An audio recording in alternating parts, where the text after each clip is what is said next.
We're back. Episode 1.5. 1.5. Today is June 30th, 2026. We're about to jump into July. Yep. The month of Spider-Man. Big month. Big month for movies. Barely the month of Spider-Man. Spider-Man comes out on the final day of July.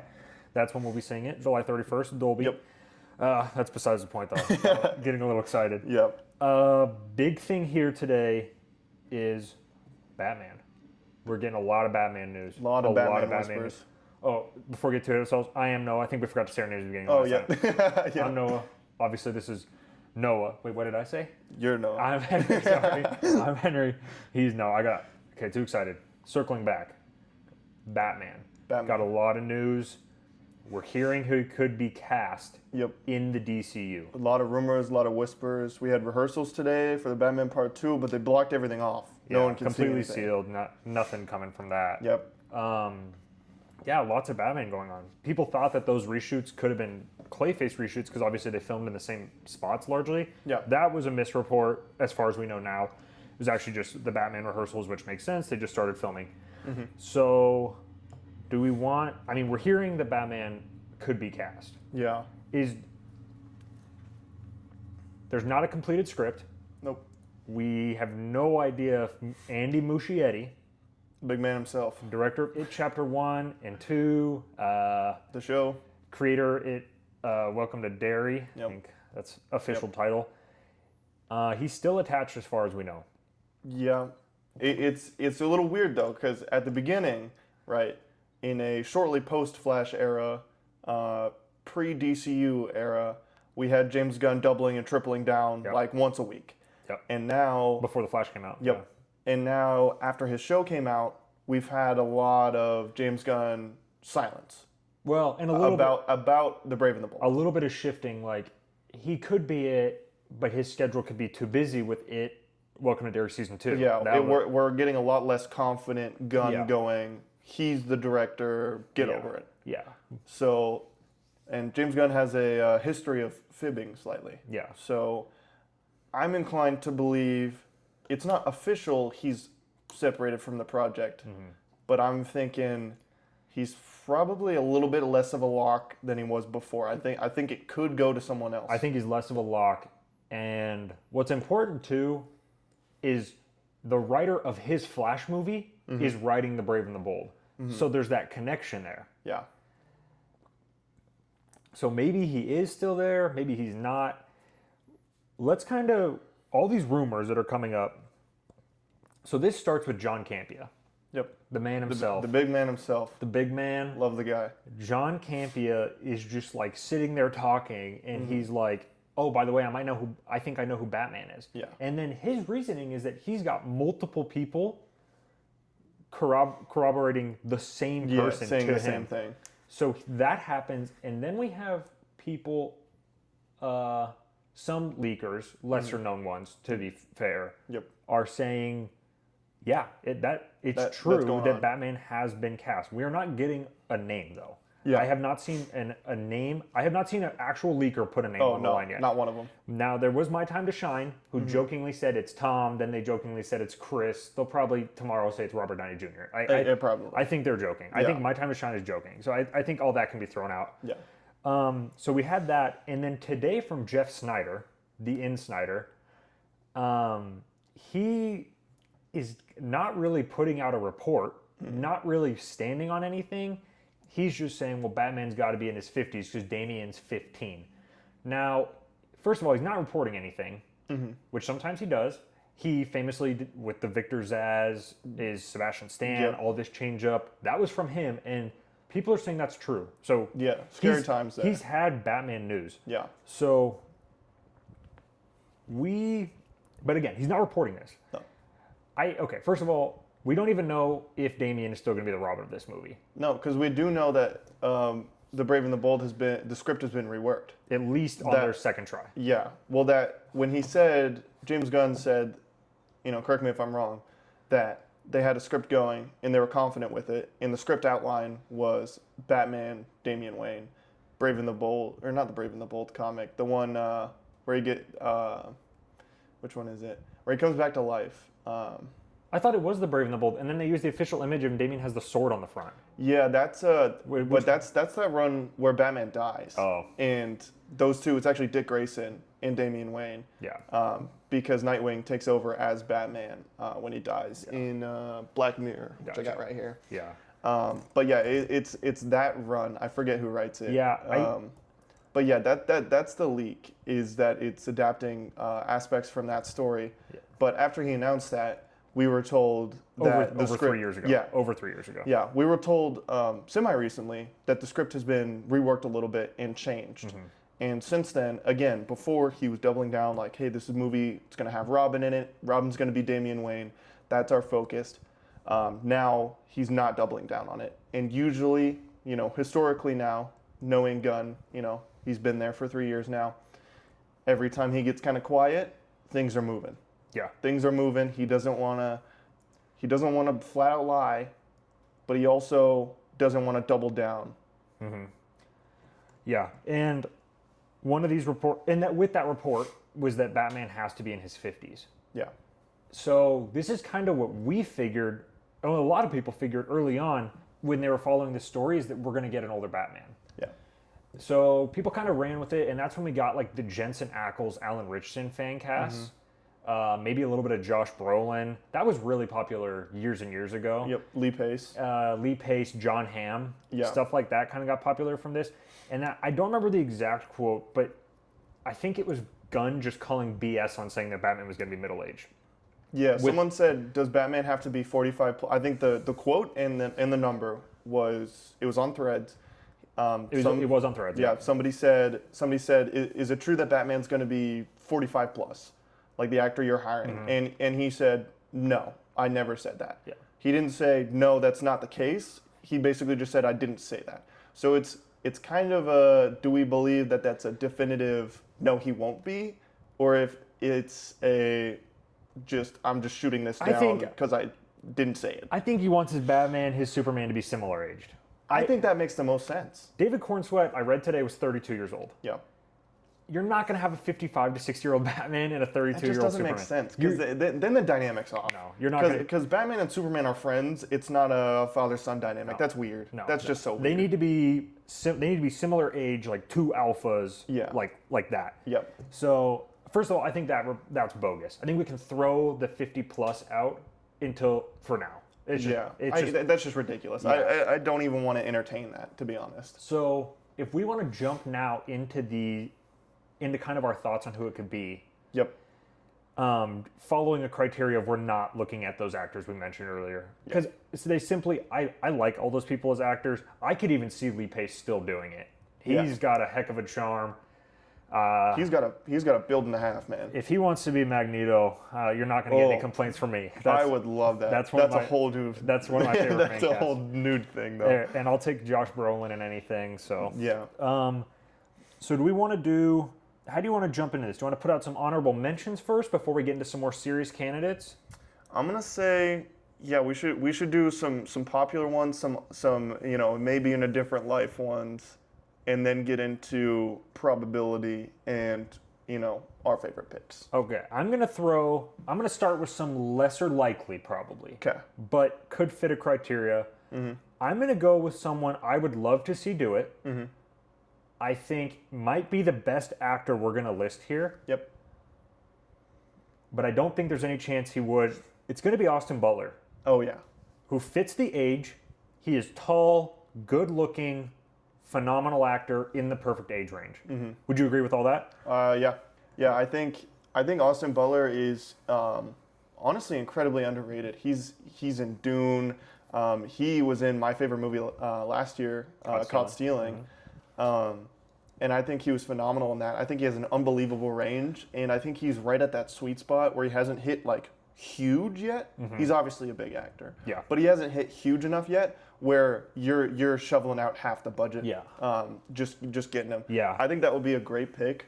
My only thing, I don't know if he would do it. I don't think he'd do it. I don't think he'd do it, which honestly sucks. I feel like we're losing because he wouldn't. And Yeah. some people, the Elvis voice nonsense. I mean, come on. We've all seen Dune Part 2. He's Faye Bratha. He's a nutcase in that movie. There's no Elvis in that voice. If you had the pleasure of seeing Caught Stealing last year, he is exceptional. Phenomenal. I mean, I know he's a one-time Oscar-nominated actor for Elvis. Yep. He should be three-time with Caught 100%. Stealing Yeah, and 100%. with Dune Part 2. Absolutely kills it. He is just incredible. He's good in Bike Riders, which not many people have seen. Yeah. That's a good Jeff Nichols film. That's a good movie too. Yep.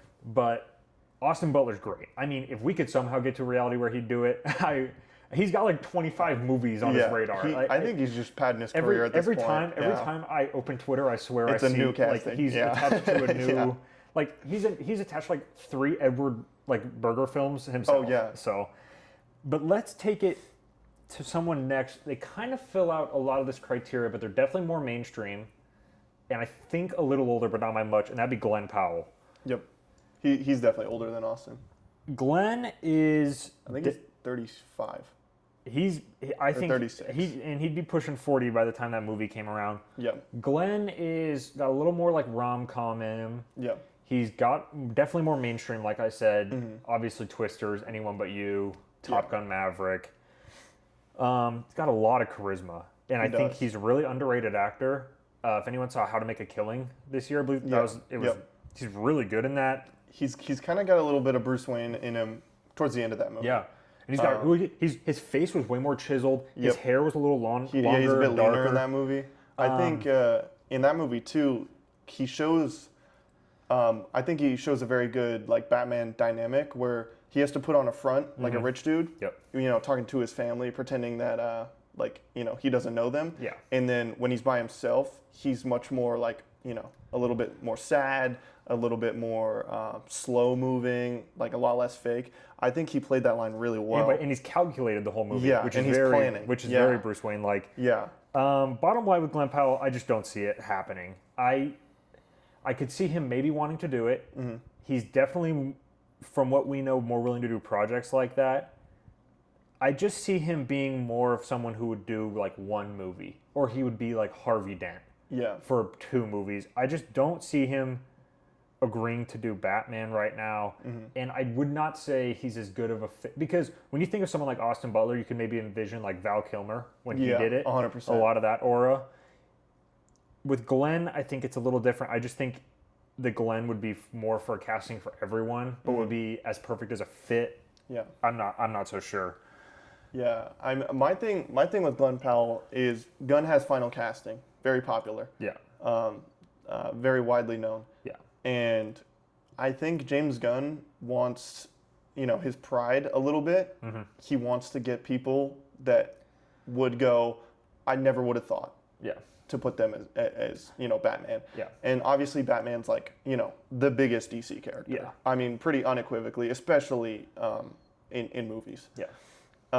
So I think that plays a factor a little bit, and that might supersede his I want to cast someone unknown. But I think Glenn Powell's almost too much of that. Everybody knows Glenn Powell. Yeah. You're gonna see his face, and it's not gonna be I'm creating this character for my DCU, and this actor will seamlessly blend into that. People are gonna show up and they're gonna go Glenn Powell Batman. Yeah. And I wouldn't have a problem with that, but I can see him having a problem with that, and I can see other people, kind of pushing the. I don't know if we want that. Yeah. So let's. I think we can both agree.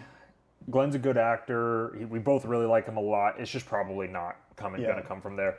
Let's kind of move to this next one. I am not as big a fan of this one as other people I see online. That would be Aaron Taylor Johnson. When I think of him, I think of more short, muscular, like brooding, like I mean, if you've seen the Werewolf trailer, that's what he's doing the whole time. Yeah. When, Trailer. I think he had a lot of momentum going for James Bond right after Bullet Train came out. 100%. He's got that 3-piece suit on. He looks good. His acting was actually really good in that movie. Weirdly enough, he's pretty inconsistent performance-wise, and I Yeah. don't really know what's up with that. Yeah, don't watch Craven. If you were wondering if you should watch Craven, don't watch it. People very heavily criticized his Nosferatu performance as well. That was weird. I didn't actually think he was bad in that. I didn't see the issue with that, but a lot of people said he was awful with that. And I've only seen the movie once, so I don't really feel super confidently being like this definitively great performance or not. I don't think he's bad in that movie. I thought that was kind of weird hate. He is bad in Craven, and those movies were coming out at the same time. Yeah. But if you want to jump, I mean, this is just Aaron Taylor Johnson. 6 months later, 28 years later, came out. Yeah. And he's exceptional in that. He's great. So I think he's a good actor. I don't think he's in that elite tier. And when I look at Aaron Taylor Johnson, I just don't think Bruce Wayne. No. And we have seen, I think, enough of his performances, like over years. I mean, he was Kick-Ass like 15 years ago. Yeah, what was it, 2012? Or earlier. I think the sequel might have been 2013. Yeah. So, oh, wow. Yeah. I mean, we've seen a lot of Aaron Taylor Johnson. I can't say that I think that would be a good one. I think he would just fit a different character better. I just don't really like.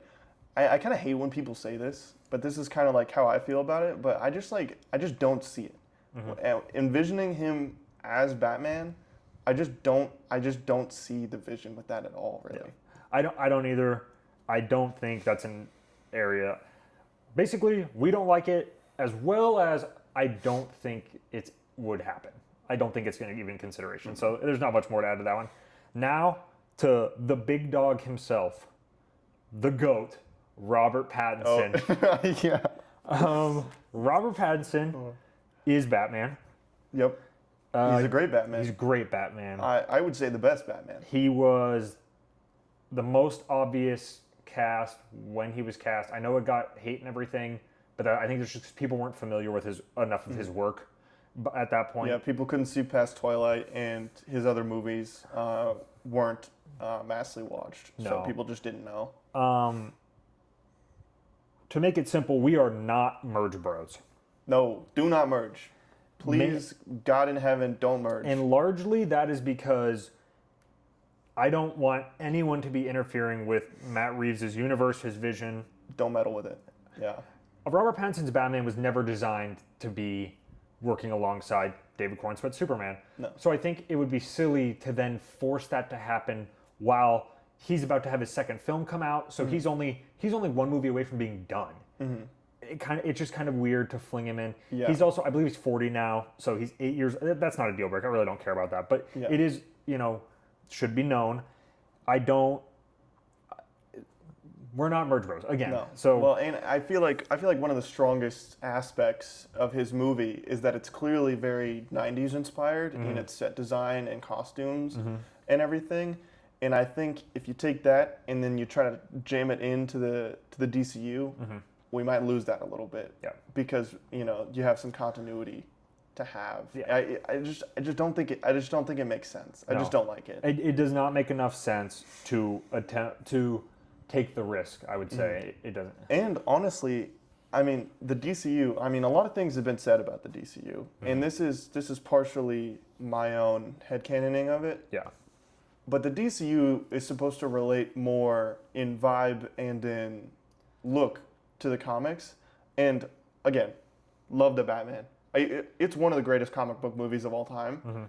I'm ready to see a Batman more akin to the comics, where he can revive someone with like some random, trained by monks in the mountains. Yeah. And just random stuff like he can jump across a room and kick a guy in the head and make him go flying. Yeah. Like we're just not going to see that with Robert Pattinson. I'm ready for something bigger. I'm ready for something with a lot of spectacle, and I'm ready for something new. Batman's been pretty grounded for a while. You might say a slight reinvention on Ben Affleck's Batman and how he moved, and his size, and how and the beating he put down. I know a lot of people love the costume. I don't love the silhouette, but I love the costume in theory. Yeah. I don't like the logo, and I don't like how kind of thick he looks. But in concept, tree trunk legs. Is what we like to say. The barrel chest. But I like conceptually, it looks like just one suit, and it fits together really well. Yeah. And I think getting that in live action again, something that looks like that, but obviously a little bit more contrast with the suit. Yeah. Maybe a dark blue instead of a black. Yeah. And just really getting him, he's taking on 6 dudes with knives all attacking him, and he's standing in the middle of the circle. Yeah. Do more of that. He's flinging people across the room. He's got his gadgets. Conceptually, Ben Affleck Batman in BVS kills it. Yeah. Love it. No, I agree. I think that's kind of the route to go. Yes. Is that route? I think that's the route we're going to see if we can get this movie Yeah, going. if we can get it going. So I kind of want to carry it. Let's jump into some more serious candidates here. Mm-hmm. I'm going to throw out one. I don't think he's going to be considered. Mm-hmm. He is a fan cast. It's going to be Theo James. And he's not been in a lot of stuff. Mm-hmm. He's good in what he's been in. Yep. Especially if you have seen The White Lotus season 2. Yep. He's really Kills good it. in that. He's an absolute rich prick Oh yeah. who just no care in the world. I mean, just real super selfish. yeah, huge D-bag, and Yeah. he kills it. He's got a great voice. He's incredibly handsome. He's tall. He's got good stature. Mm-hmm. But again, he hasn't been in a lot of stuff. A Yeah. lot of people know Theo James because they saw him in handsome edits on TikTok. You know, not a Yeah. lot of people have actually seen his movies. I think I've only seen him in The White Lotus season 2 and in the first Divergent movie. Mm-hmm. And I remember him in the first Divergent movie. I remember being a child. Well, you saw and you saw the monkey. Oh, that's true. But yeah, I remember seeing him in the first Divergent movie and being like cringed out at every line. Yeah, so I have him as number 3. I just think that he fits a lot of aspects that would be willing for this role. I just don't think that's where they're actually going to go. So I'm going to throw this over to you if you want to throw a name out, one you might consider your third on this list. Third. I mean, I have one that I don't think is going to happen, but it's kind of like a dream casting. Let's do that. Let's do Okay. So I'm gonna throw this out there. I don't think it's likely at all. I don't think any world this happens. But if it were to happen, it would be a dream come true for me. I think Jake Gyllenhaal, right? I think the reasons that I would love him, I'm gonna list first, is he's obviously a top tier actor. I think personally he's the best working actor like right now. I think his talent is almost completely unmatched. I would only really put Robert Pattinson up next to him in just pure ability and range. He has a ton of history. He's been working since he was 17 years old with Donnie Darko. I think if he was announced as Batman, you would have the audience on your side. A lot. He's a big name. People are gonna trust his acting ability. People are gonna trust that he can show up physically for the role. That was a big thing with Robert Pattinson. People thought he was gonna be tiny. I think he's got a stature, like physically, he's very imposing. If you ever seen Southpaw, like that's probably his biggest. Roadhouse recently. If Roadhouse too, he was still in really good huge. shape. Yeah. Just he's got a huge frame, right? Like that's a scary dude. You can make him look scary really easily. Yeah. I think he's got that kind of Bruce Wayne look to him. His face, obviously very chiseled, very handsome guy. Yeah. He's also been experienced in and around comic book type movies and comic book movies themselves. Like he was in Far From Home. Yep. He was in The Gray, which is an action movie. Yeah, this year. Yep. He was in Ambulance, which is kind of like a thriller action movie, kind of. Epic film. He's unhinged in the movie. It's incredible. It is but incredible. It's got that scale that comic book movies often have. He was in Source Code. That's pulling it down a little bit, but it's kind of a comic book type vibe to it. Comic book type story, and obviously he was in Southpaw. That's a much more traditional boxing movie. So he's got the emotion, but it's also got the physicality to it. Yeah. And I think if they really did want to double down on an older type Batman, he's 45 right now. He'd probably be like 48 when they started filming. I think he could very easily fit a dad type role. I mean, obviously, he's mid late 40s. Yeah. And it wouldn't be unbelievable, if you were to just cast a 30-year-old, say he's 38 and then have a kid, obviously right next to him. Have a 10-year-old kid. Yeah. My cons really is this only works, I think, if you want to cast an older Batman. I mean, he's 45. You can't really say. I mean, Jake Gyllenhaal looks great for his age. You're not going to sit here and tell me he's 30. It's just. Probably 35 It's too much. So if you want to be right next to David Cornsweet, which I think is probably the best idea, you can't do that. Yeah. Also, he can't be cheap. I mean, he's got to be so expensive. I think you're looking at 10 to 20 million, probably 20 million if you want to secure. And that's only because he hasn't been in the greatest movies this decade. I love Ambulance. Not a lot of people do. No. It came out in 2022, early 2022. Still COVID restrictions and stuff. Yeah. Been in some streamers. Animated movies. So maybe the prices come down. I kind of doubt it. Who knows? But my guess would be you're looking at $20 million. Well, and is his agent going to ask for a lot of money considering it's Batman? Absolutely, because So- that's how agents That's how agents get their money. Yeah. Is you do stuff like that. Yeah. So I'm thinking they're not going to bring that money down because, you know, he's going to say, I'm Jake Gyllenhaal and this is Batman. and why would you? Give me a huge check. And why would you? Because if Michael B. Jordan can make 20 million or 18, whatever the report is, 18 to 20 million for Miami Vice, Yeah. Then Jake Gyllenhaal can ask for then Jake Gyllenhaal yeah. deserves 30 for Batman. Yeah. Just because of the film type we're talking about here is Batman is a $200 to $250 million budget movie. Yeah. If you are the lead, if you're Jake Gyllenhaal, if you're Batman, you've got every right to ask for a that. huge check. So, Yeah. yeah. So, I mean, for those reasons, I don't think it's going to happen because I don't think they're going to go older Batman. I think they're definitely going to shift away from that Yeah. when the news comes out. And I think he's just too expensive, especially with how the DCU is performing right now. It's really unfortunate. I hope for the best. But, Yeah. I mean, in all, like, reality right now, DCU is financially not performing great. Yeah. But yeah, I mean, that's basically all I have for Jake Gyllenhaal. Yeah. It would have to be a perfect storm. I don't think it's realistic at all. Yeah. I love Jake. I'd be all over this casting. I can completely ignore the age for this one. Yep. I just don't see it as likely one bit. He might be more willing to do it now. There was a report from someone, there's no idea if we know this is true, but they did say that they like the idea of unknowns right now, or lesser knowns, because they can pay them less. And that makes complete sense. For example, the report that dropped yesterday, Millie Alcock got $400,000 for Supergirl, which that stuff like that's not unknown. Go look at what Chris Evans and Chris Hemsworth made for their first. Dirt. It's similar numbers. Yeah. For their first comic book movies, they were the leads. And I know people talk about the discrepancy between how men and women are paid in those roles, but they weren't paid $10 million for those projects. I mean, even look No. at what Tom Holland got in Spider-Man: Homecoming. Yeah. So Well, and it was leaked that Millie had to deal with the box office turnout. Yeah. So I think that's. yeah, I think that's completely But if fair, you want to to be look at honest. if you want to look at the difference between 400, that movie's budget was still $175 million, and your lead was only making $400,000. $175 million Yeah. budget, $400,000. I don't know where the lead. money went, So- to be honest. Yeah, that's tough. And who knows if they're going cheap or not? We don't know. We don't know if Paramount changes that. I'm going to go into one. I know he's on your list. He should be on everyone's list. It's tough. It's hard to imagine him doing it, but if he did it, I think it's inspired. Jacob Elordi.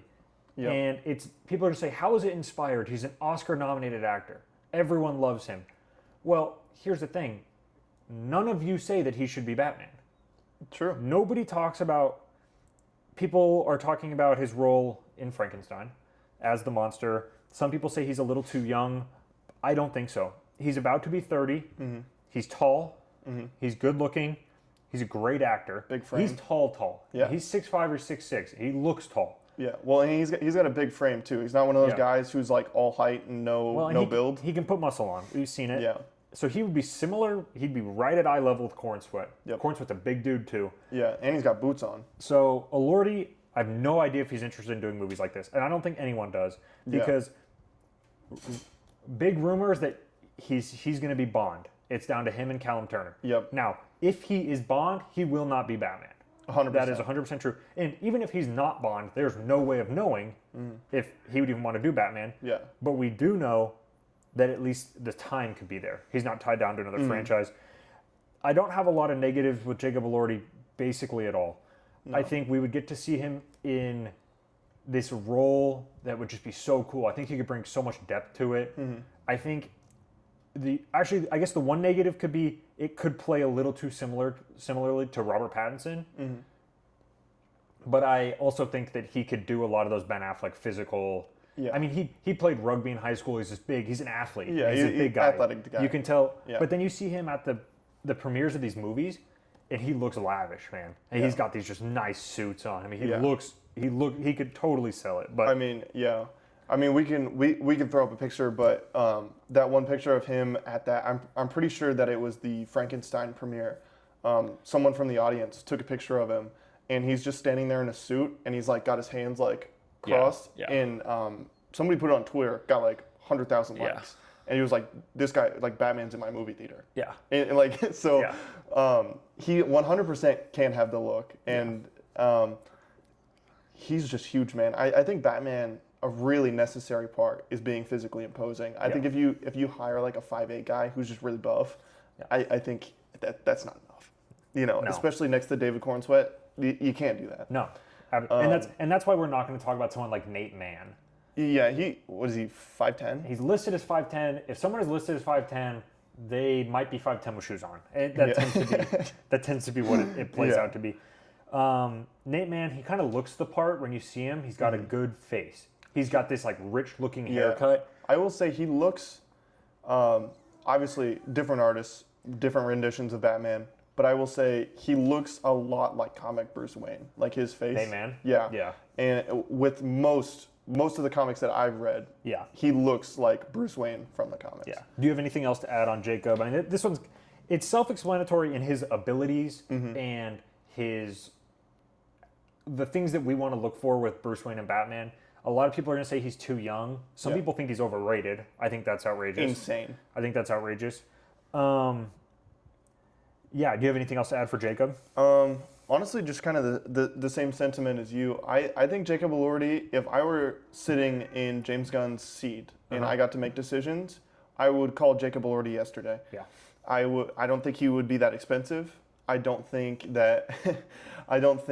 that he's too big of a name. I don't think, honestly, there's any negatives with questioning his acting ability. His range has been insane. Yeah. And I think he's got a great look. Yeah. Honestly. So yeah, honestly, he's my number one pick. He's your number one pick? Yeah. If I could sit down and make a choice right now, given what I know right now, I would call Jacob Elordi. Yeah. Yeah. I think that's totally fair. And before we go into this top one, I'm going to shoot down the most popular fan cast, I think, other than Robert Pattinson. That's Brandon Sklenar. I got one more too. Okay, I'm going to shoot Brandon Sklenar down. He's the one I see the most. He is very tall. He is very muscular. He is wide. That is a thick dude. He would look... People, it's hard to tell sometimes with how he dresses and his frame. He would... If you put him in that Ben Affleck suit, he would almost look exactly like he would fill that out big. Yeah, we can put a picture up too. He's got a broad set. Yeah, there's one picture that I know where he took. It was taken and shared everywhere. Where he was like hiking, and he looks huge. And this is just in the off season. He's not filming anything. No, that photo is nuts. He's so big, it makes him look shorter. But what is he, like 6'4"? He's a monster. 6'4", 6'5". Yeah. There's videos of him doing press with like Sydney Sweeney. She literally looks like a Funko Pop. like a Barbie next to him. He could just like pick her up and throw her across the room. He just doesn't look that big. Yeah. But then you actually see, and he's just huge. Well, and like in The Housemaid, he picks up what's her name from Mamma Mia? Amanda Seyfried? Yeah, he picks her up. And I swear to God, he could do it with one hand, like around her waist and just pick her up. No, he is massive. Like, there's the photo of him in the wife pleaser. Yep. The white undershirt. His arm is like this. I swear to God, his arm is like that. Oh, it's literally, it's dwarfing. And I don't remember if it was Amanda or Sydney who's like, he's like holding on to like this. I mean, his arm is so big, I can't even like fathom. It's like bigger than her head. Yeah. So, with Brandon, I'm one of the people, I think he's a good actor. I think people calling him like this chud, like this throwaway, like basically... We defended it for a while. And I wouldn't even be mad if they did it. I just think it's been said too many times now. We've just gone through the cycle so many times. And he and his agent have clearly put out these PR statements about how he wants to do it. I don't think there's anything wrong with that. The big thing is, if you see an actor do that a lot...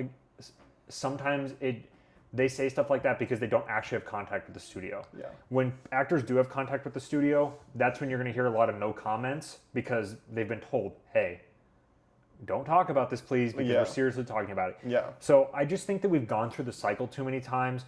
If this movie was filming last year, I think he would have been a serious pick for it. Yeah. But this movie might not film for another 2 years. Yeah. It might be 3 years. We don't know. Yeah, we have no idea. I think he's completely out of the mix. There's not much. There's no reason to put him in this ranking. I just don't think there's any way. Yeah. I'm gonna take it to my number one. Okay. He's my number one for a lot of reasons, but the most is practicality. Okay. And that would be Tom Brittney. Mm-hmm.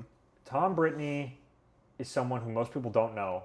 I think I've seen him in 2 movies, and he was almost a nothing in both movies. Like, just his character was a nothing. He's not a lead in either one of these. I bring up, and some people say, well, why Tom Brittney then? If you don't even like the guy or whatever. Okay, Tom Brittney is 6'2". Yep. He's incredibly handsome. He's got a great haircut, similar to Nate Mann. Yep. They do look pretty similar. Yeah, but my number one for Tom Brittney was almost Superman. Yeah, he was the second. He was number 2, is what we know. We know that it was David Cornsweet, obviously, the legend himself, Nicholas Hoult, who ended up being Lex Luthor, and then we know it was Tom Brittney, who I actually went back and... So last summer, James Gunn did an interview, following thing. Yep. Happy, sad, confused. And he publicly stated that Tom Brittney was almost Superman. And then he said, and he confirmed he's in the top 3, he stated he is an amazing actor, and he hopes to use him in the future because he's that good of an actor, because he was almost Superman. And if we didn't have David Cornsweet, who's just perfection in the role, it would be Tom Brittney. Yeah, Tom Brittney would be our Superman. So we have the guy who is making the casting decisions, who knows that this guy's a good actor. And wants to use him. He would be cheap. He's been in basically nothing. Yep. He fits the age range. He's incredibly handsome. I think it would look really good with Cornsweet. And I'm going to trust Gunn here when he says that, those screen tests, because that's the other thing, he said the screen tests were different. He wasn't acting like David was acting. No. He brought something different. Yeah. It almost like he implied like an edginess to it, which, okay, who does that fit? I mean, Batman. So I just think he's the most practical. I trust Gunn a lot when it comes to castings that aren't nepotism. Yeah. That aren't his good friends. And even some of those work out, like Eddie Gathegi as in Mr. Terrific, obviously. Some of those work out, some of them don't. Nathan Fillion. I mean, people like to dog on Chris Pratt, but, I mean, the man kills it as Star-Lord. Yeah. Yeah. So my number one is going to be Tom Brittney for just all of those reasons. I mean, he's an unknown. He's cheap. He checks a lot of the boxes. And the guy making the cast likes him, loves him, and wants to use him. Yeah, wants to use him. So, and obviously, with someone that you like, you're obviously not going to put them in some tiny role. If you're the head of the studio and you're going, he's incredible, and I want to use him, you're not casting him as the Squirrel Green Lantern. no. You're going to put that man in a big role, and you're going to put him in front of the camera. If you think he's that good, and he only lost out to, Superman, like to David Cornsweet, and they did hundreds of auditions, by the way. They didn't do 10, and this guy made top 3, which would still be impressive. It's just not what happened. Hundreds and hundreds. Tom Brittney escapes out into the top 3, and you've got James Gunn publicly praising him. It's a special thing. Yeah. So. Yeah. As far as Tom Brittney goes, he's my number one realistic, right? Yeah. Jacob Elordi, if I were in the position, I would do that. Yeah. Tom Brittney is what I think Gunn is going to do. You think that's where he's going to go? 100%. Okay. I think Tom Brittney is, speaking in gambling terms. Yeah. I think Tom Brittney's 80%. 80%. Wow. He's a top 2 pick when they do the casting. Obviously, Gunn's not going to just call him and go, hey, you're Batman, and then hang up and not consider anyone else. So that's kind of where that 20% comes in from. Yeah. But I think there's a high likelihood that Tom Brittney left the Superman screenings, right? And James Gunn, watched him leave and went, he's Batman. Yeah. In his head. I think that's incredibly possible. He said that he's done that in his head. He said he's done casting. I mean, the most logical He does that. He did that with Nicholas Hoult. He had him test for Superman. Yeah. And he went, hey man, I don't want you as Superman. You should test for Lex. Man, shave that head. Yeah. And then immediately he beat out everyone else. Yeah. So I think, that's 80%. 80% sure Tom Brittney will be Batman. Yeah. I think that's completely fair. I wish we knew anything about this movie, like if it was going to be filming soon, if that script is anywhere, because that just makes it easy. Because this might still be a thing where Batman has not been cast, and they haven't actually talked to a lot of people yet. Yeah. So, and then we're going to be theorizing for 2 years. If that's the case, then I don't know if it's going to be Tom Brady. I don't know if he's going to cycle out at that point. I don't know if he's going to land a big role by then. So it's hard to know, and that's what makes this guessing game, I think, really difficult. Is we just don't know enough about the movie. Yeah. You know, do you have another name you want to put out or put a little perspective on? I forget his name, but this was big for like 2 weeks. Okay. But the guy who played JFK Jr. Oh, Paul Anthony Kelly. Yep, that guy. He just got cast in American Horror Story, or not cast. He just filmed like an episode or a season or whatever. Those photos are out today. He's got the blonde hair. Yep, the blonde hair. Kind of restarting the fire a little bit. I think he would be a good option for the price and for the look, but I think he's a risky option because from a pure no screen test, just hire off the street. Because he's not very experienced. I watched the show he was in. He's not the best in it, but he doesn't put in a bad performance. It's kind of just in that medium, And I don't know if that's the director or the writer of the show really not pulling a performance out of him. Yeah. So he's kind of in that mid range where it's like, with a good writer or director, they could pull out a performance from him. Yeah. But just, if something goes a little wrong, I just don't think it's a safe pick. I think Tom Brittany's a way safer pick. I think Tom Brittany is safer. I think he's more likely. And I think with Paul Kelly is,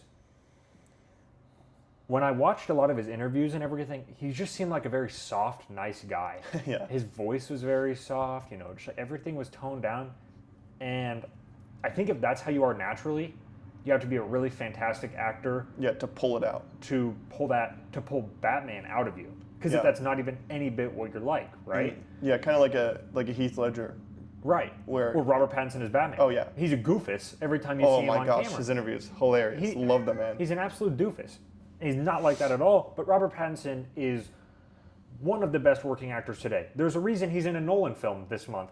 There's a reason he's the villain of Dune in December. There's a reason that he's going to have a Batman trilogy. Well, and there's a reason he's constantly getting work. I mean, the drama is a top 3 movie of the year for me this year. Yeah, Christopher Nolan, Denis, Matt Reeves. Yeah. There's a reason. Those are huge directors. There's a reason that they want this guy. Yeah. And I wouldn't be shocked if we see him.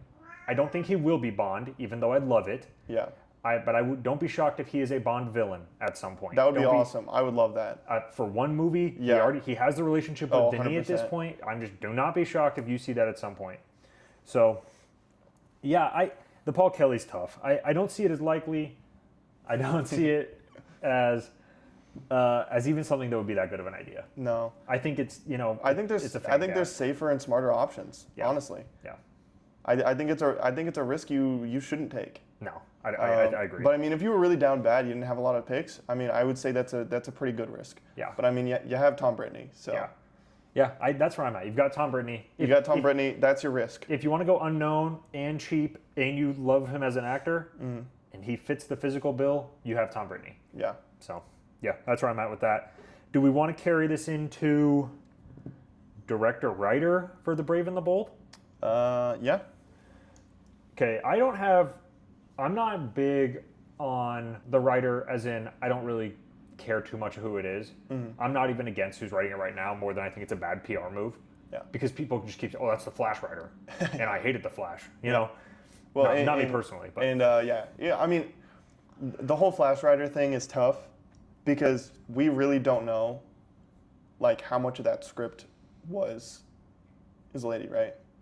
The one right now is. Yeah. We don't know how much of that script was hers. Well, the way I'm imagining it, and this could be completely true, I think they are started from fresh. I think they dumped the old one. I would say clean slate. I think they dumped the old one. Right now, Christina Hodgson, however you say her name. Yeah, that's her name. She's the one that we know is writing the movie right now. I think she is writing her own script. I don't think she's carrying anything from anyone else.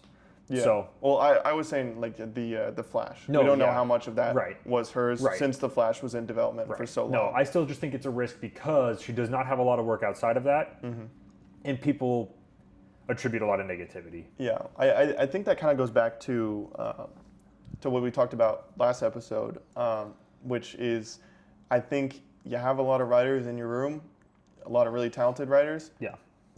Just do the lob. I don't think this is a time to take risks. Yeah. I really don't. And think that's why the only writer I'm going to jump at here is Drew Goddard. That's what I would say too.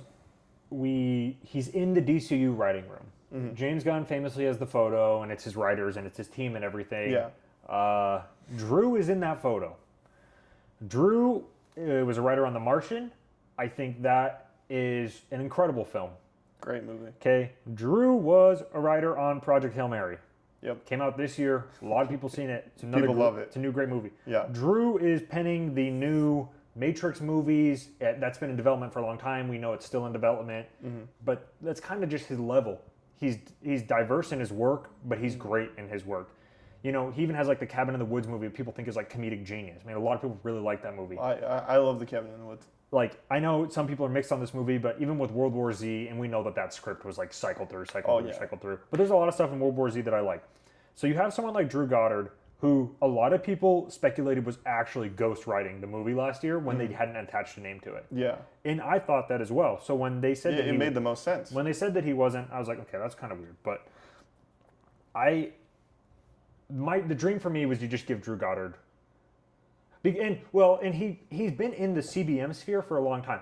Drew Goddard was writing and directing the Sinister Six movie that was attached to the TASM universe. Yeah. They had a full script. They had the full movie ready to go. He had multiple projects in there, right? Yes. And he was going to keep working with them. Yeah. I mean, he was... Well, to my knowledge, I mean, correct me if I'm wrong, he was basically the visionary for the future of the TASM universe after Sony wanted to kind of rework everything after TASM 2. Yeah. Kind of took a dip a little bit. Yeah. No, but and I think, looking at that roadmap, it sounds kind of insane, but I think when you get into the details, like I watched a video about it, you get into the details, like his ideas for those movies were great. Yeah. Because like at face value, it just looks like, Sony Spider-Man adjacent universe again. But the details, like his vision was great. And Spider-Man was in the movie. Yeah, it wasn't even just like Sinister Six, random six guys team up and then tease Spider-Man at the end. Like it was a Spider-Man versus the Sinister Six movie. And that's probably what it would have ended up being called anyway. But he had some great ideas there for the villains, for everything. It's just ambitious. And I think he's got that like mind for it, Mm-hmm. You know how like James Gunn kind of has the mind for comic book movies, and the Russo brothers, they got the mind for it. I think Drew Goddard is right there, and he is like itching to make something good. Yeah. And man, just give him the pen and paper and let him go wild. Yeah, we joked, give him 1 year. Tell him 1 year from now, we're taking whatever you've got. Yeah, even if and it's we're done putting or it to not, screen. But it's probably going to be better than anything else that we've had in the past. Anything we could have put up. But yeah, that's as much as I have in the writing sphere, mainly because it's hard to speculate with writers. You just don't know who's interested in that stuff. Mm-hmm. But it's easy to use Drew because he's there, and people already thought it was happening. Do we want to move on to directors? Yeah, I think first and foremost we should get out there like, do we think Andy Muschietti would stay before we talk about potential replacements? Do we think he would, or is it going to happen? Would he? I think we could go over, should he stay? Do we think he should stay? Okay. Do you think he's going to? And then do you think it's a good idea for him to stay? Essentially. Okay. Do you want to? I'll let you kick this one off. Go ahead. Okay. We watched a couple episodes of Welcome to Derry. 1.5. Yep, a couple episodes. we got about halfway through that second episode, and boy, it was rough. People love the show. We could not finish it. People it was just love the show. It felt like off-brand Stranger Things. Didn't love it. It did. He was the showrunner, but we did not finish it. Yeah, we did not finish it. We did not get to the episodes that people love, and that's totally on us. So I just want to make that. And he directed, I'm pretty sure, episode 1, and then the latter half. I'm not sure. I totally disengaged from the show because it just felt like I'm pretty sure he Yeah. directed 2 or 3 episodes at the end that people love. But anyway, I liked the ending of episode 1. I thought it was ambitious. Yeah. I just well, and then they immediately undo it. we But- were watching a lot of TV at the time. We were already disappointed from Peacemaker. It's a tough spot Yeah. to be in. There was other factors, but yes. Well, and it just didn't click. But no, it didn't. So I wasn't wowed by that. And then the Flash is good at moments and then really bad at other moments.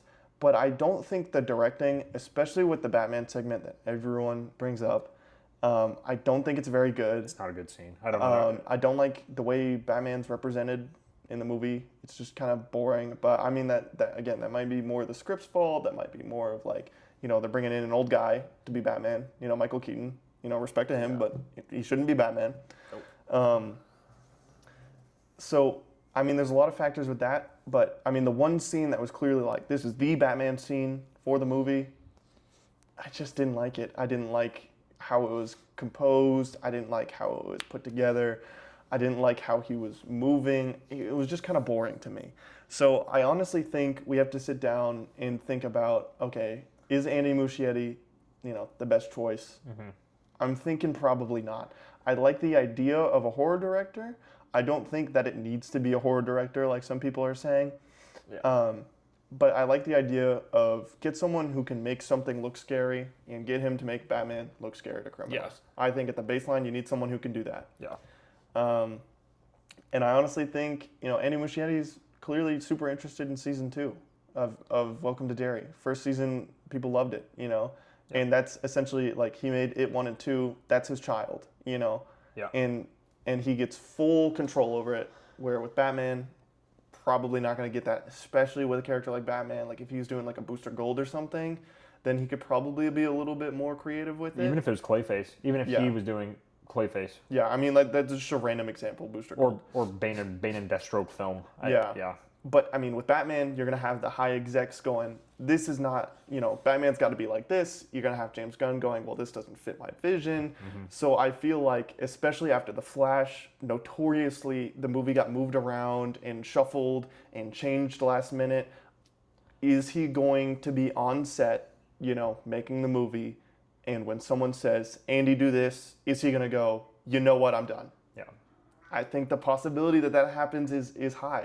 Yeah. Because, I mean, I think it's completely fair for him to be like, okay, I directed The Flash. You guys did this last time. One of the most notoriously horrible comic book movies. Not doing this again. Not going through this again. Yeah, he got ripped apart for the Flash. Yeah, and so I don't really see him, honestly, at this point, what I think, if he sees an out, I think he's going to take it. I think that goes both ways. I think on the studio side, that is also going to be applied, and that's why we kind of got the PR statement. Well, if his schedule's open up, he could still be directing. Yeah. I think the reality is all sides are looking for a clean split. I think we know that Welcome to Derry season 2 is happening. We know that him and Barbara Muschietti is either his wife or sister. I think it's his sister. I just don't remember for sure. Yeah. Anyway, that's like his producing partner. They're both really into it. Yeah. Um, Well, and he said multiple times too, he's more interested in horror. That's his favorite thing. Yeah. So, I mean, like, Batman's not going to be a horror movie. I think you've got to move on, and I think the pressure that you're getting from this Supergirl stuff, and that pressure is not going to be taken away unless Man of Tomorrow is like really, really good and a really, really big hit. Well, I mean, even with that, I think even if Man of Tomorrow comes and does Superman critic numbers and audience numbers, I mean, I think the movie would have to make an absurd amount of money No, that's right. for the studio to be like, whatever. I think you have to look. I think you're talking about like 850 plus. Yeah. I mean, you're gonna have to scrape $1 billion. Yeah, I don't even think Muschietti wants to do the movie. I think that they're basically using him as like, we joked about this at one point too, but we're like, why does he agree to be this like punching bag Yeah. for the movie for no reason when he doesn't have to? And every time that he's been asked about the movie, he seems completely not passionate about it in the slightest. Yeah. He was at the Superman premiere. Maybe he and Gunn are just friends. Yeah. And they're both, and maybe he's not directing the movie and they just haven't announced it. That has been a possibility now for a long time. So, yeah, if we're gonna shift, should he do it? I'm gonna say no. I'm gonna say no. It just doesn't make sense. Will he do it? I'm also gonna say no. Yeah. And I'm gonna add a factor to that, and that's the report today that Gunn now wants to do it himself,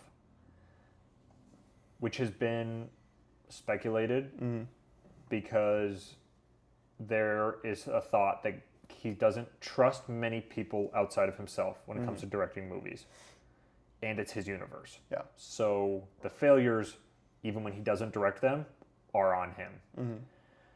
So with the mix of that report today, I believe it was from the World of Real. Yeah. They have sometimes gotten stuff right. They've sometimes gotten stuff wrong. However, I have already believed this prior. It's just like what I've thought. So it makes sense to me. I'm not saying that's the truth, but it makes sense to me. I don't think it'll be Muschietti. I think we're going to get a different name. Yeah. You wanna know what my theory on the whole Gunn is directing thing is? Yeah. I'm thinking that some higher ups, right, some execs, I think they're a bit more hands on now that WB's being sold. I think before WB kind of let go of the reins, let Gunn do whatever he wanted. Oh, Zaslav for sure, and he said that. And so I think now with them being acquired by Paramount and it sticking this time for a lot longer than the Netflix one, I think that there's a bit of pressure now, especially since Supergirl, this being announced after Supergirl's underperformance. I think it's possible that some execs went, okay, this is your universe. The stuff that you make does really well. Now the one thing that you didn't make, not doing great. I'm not saying that this is like logical in any way from them, but purely from an exec mind point, I think, they might be going, you just direct Batman, get it out.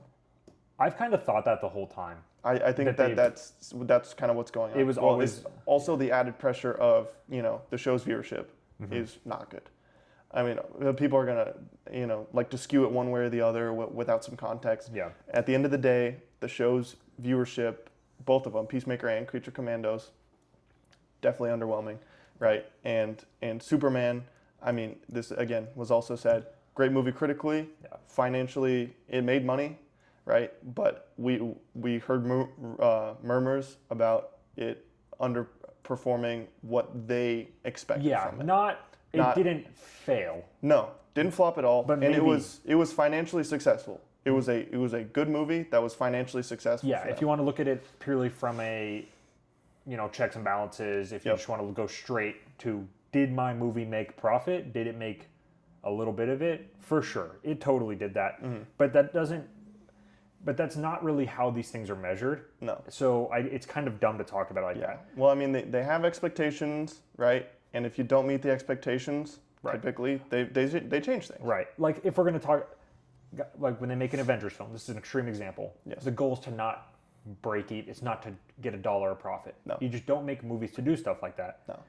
You make it to make a lot of money. So they set expectations for themselves. So they say, well, if we're going to spend this amount of money on this project with these characters, with this director, and we're going to give this actor a bunch of back-end money, well, our goal is to make this amount. Whatever amount of money. And that happened with Superman. We don't know what the inside goal was. Yeah. I know at some point someone said 700 to 750, and that made sense to me. Yeah. That made sense to me for multiple reasons. You're looking at easily over 100, maybe even $200 million profit solely from theatrical. Yep. And then that funds your next movie. And it helps for you, but also for the petty out there, it's more than Man of Steel. Yep. So that number made sense to me, and then the narrative kind of shifted to where they're looking at 500 million because that's their guaranteed profit range. Yeah. Anything over 500, that's like that's money in the pocket. Their money in the pocket, and that I think is the truth. I think they shifted, but just because you shift doesn't mean that you love exactly what happened. And I think that's kind of the reality of where it ended up. Yeah. Other directors, I don't know if you want to... I liked the idea of Sam Raimi doing it. I still like the idea of him. I enjoyed Send Help this year. Yeah. I thought it was really good. I still think Sam Raimi is a good director. So that's just Dan Trachtenberg has been thrown out there. He's Yep, done the Predator. Predator movies. So did Predator Badlands last year, Predator Killer of Killers, which is the animated one. It was on Hulu. And then Prey, which people really loved, also straight to Yeah. Hulu. So I enjoyed all three of those. so he's been doing those. I'm not sure how many other director name. I mean, Matt Reeves obviously has been. That's not happening. No, Obviously, definitely not. he is in fact busy with his own stuff. Yep. The director argument has kind of been less names thrown out and more trashing on Muschietti, True. is what I've seen. I'm not sure I have any other names I want to throw out other than I think right now the most likely is that James Gunn's going to end up doing the movie. Yeah. Which I'm not going to chalk that up as a positive. And I love the movies the guy directs.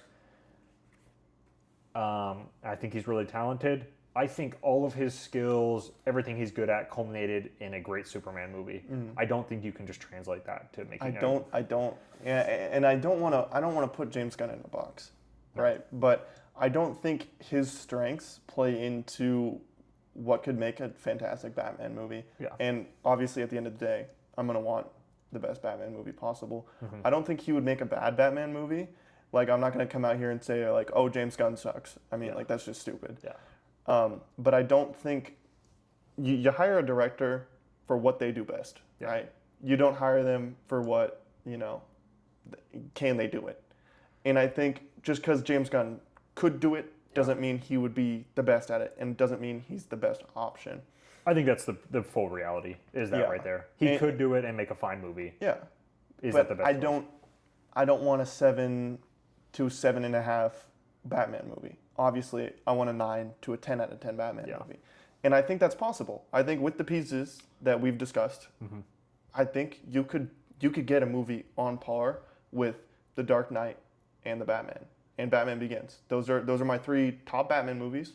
Yeah. And I think it's entirely possible to do that again. Yeah, I don't think I don't think it's impossible to keep doing that. I think you need a lot of care. Even in the DCU. Yeah. And this will be the first time, I'm not counting The Flash, this will be the first time that Batman is like active and even like in a shared universe. Yeah. I mean, obviously we have BVS. But I mean, like after that we have Zack Snyder's Justice League. I mean, those movies are barely a shared universe. That's like 4 movies, you have Man of Steel, BVS, Wonder Woman, Zack Snyder's Justice League. And then after that, you don't see Batman again. I mean, like 4 movies, does that really count? I'm gonna say no. Well, he never even got his own movie. Yeah, so I'm gonna say no. That's pretty tough to.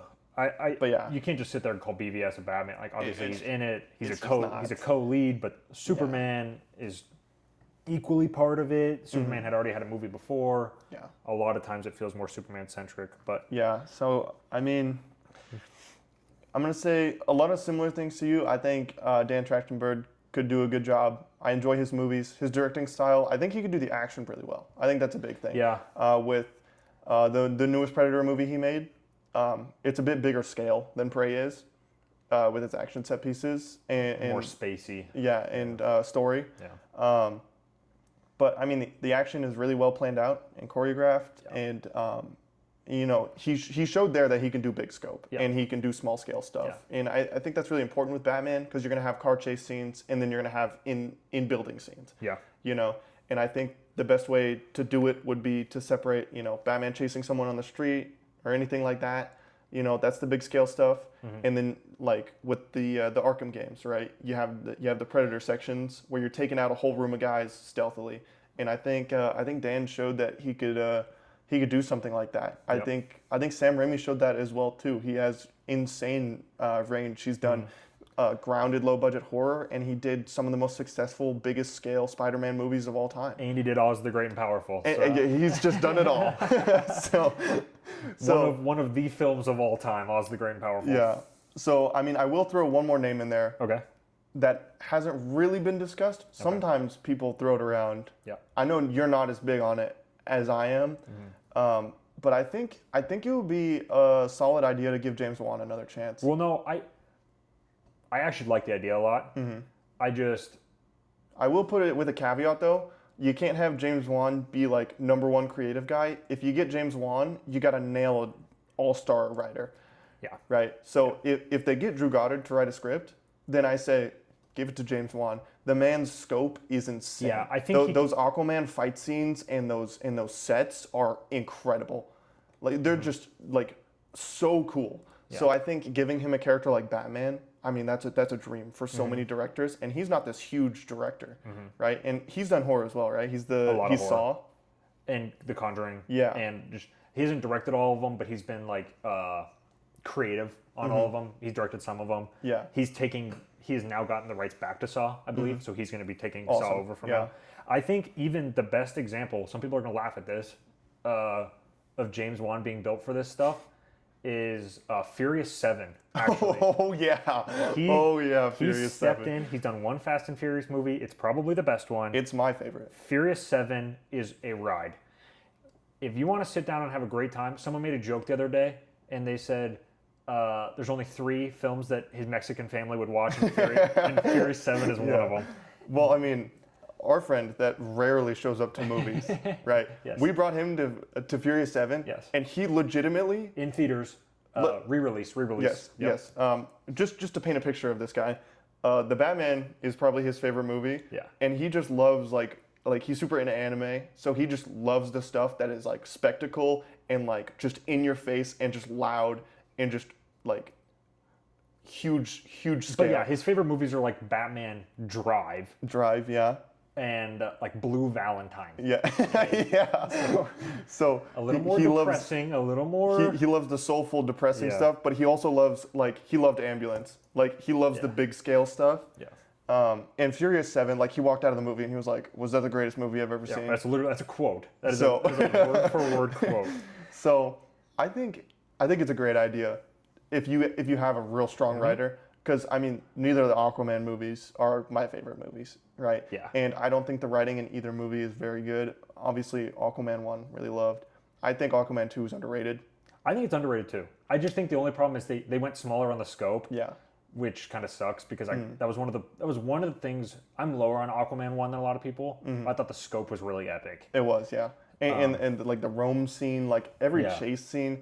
I mean, you have what's his name, Tamara getting attacked in his house with yeah. Nicole Kidman. That was and epic. he somehow pulls the camera back and makes it like one of the best action Yeah. scenes of the movie. No, there's and just I mean, you have 2 Yeah. actors on like the older end and in this enclosed space in a house, and you make it feel grand and epic. You've just got stuff exploding and everywhere. you have there's- people there's being so thrown many- yeah. through walls. So many guys. I mean, yeah. James Wan, he's just got an eye for what I think comic book movies should be in the DCU, and I think it's that Yeah. scope, and I think it's that just loud and big, And you epic, know? epic, Yeah. epic. Epic is the word I always come back to. Yeah. And I'm like, you have to be able to grasp that. Yeah.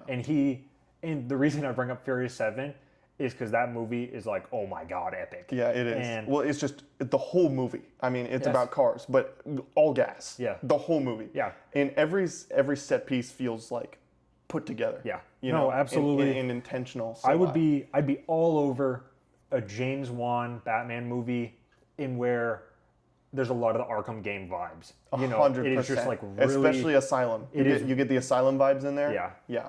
but where it's like, it's very crazy. We've got a lot of characters. Mm-hmm. The characters, in some aspects, look like how they did in the source material, but they Yeah. feel like those characters. It's not a tamed version. I'd be all over that. Well, So yeah, I'm totally and- with you. And he loves the choreography too. I mean, Yeah. if you look at the end of Aquaman, like with the tridents, it's 2 guys fighting in the rain on a ship in the middle of the ocean with tridents. Yeah. And that choreography, he loves his slow mo. Right, Yes. and it is killer. There's lightning in the background. They're doing flips over each other. Yes. He breaks one of the tridents at one point, Yeah. and it just like shatters in this slow mo shot with the lightning coming down. I Yes. mean, you need that stuff with Batman, right? I can see how he could do that like in an alley. You know, Batman's yeah. fighting a couple thugs, right? And he just does the Arkham like thunderclap on the ears, Yeah. and then like blocks something Well, behind him and like throws some like just.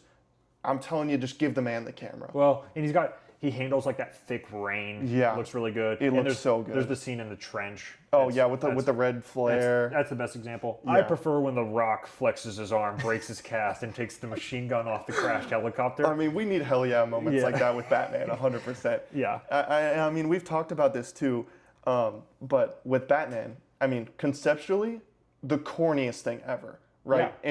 And you see that when people try to be Batman, like online and stuff, and they try to Have you seen emulate that Mexican vibe. Batman? Yeah. So you have people emulating that vibe, and you're like, this is the corniest guy ever. Yeah. But the distinction is when you make a movie, you set the tone and you build it around that. He's the coolest guy ever. Yeah, yeah. And that's why so many people like strive for that. So I think, and even in the Batman, right? Like Robert Pattinson is doing and saying corny things, but the movie builds around that. Yeah. And it's just completely fine. It rolls completely fine. And I think James Wan is like, you know, he could do that perfectly. I mean, Aquaman was the most dogged on superhero of all time.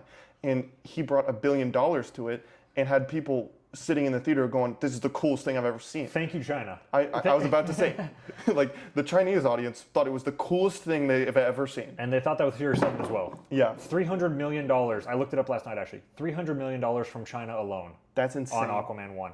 Aquaman 1 made like $800 million internationally, so money not from domestic.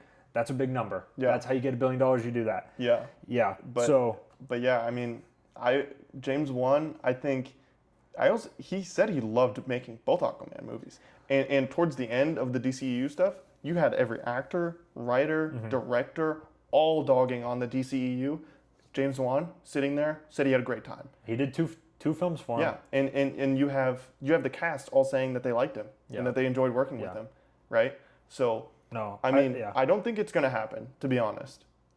Yeah, probably not. Not with Batman, but I would love that, and I would love for James Wan to get eyed by James Gunn, and just bring him in, let him do something.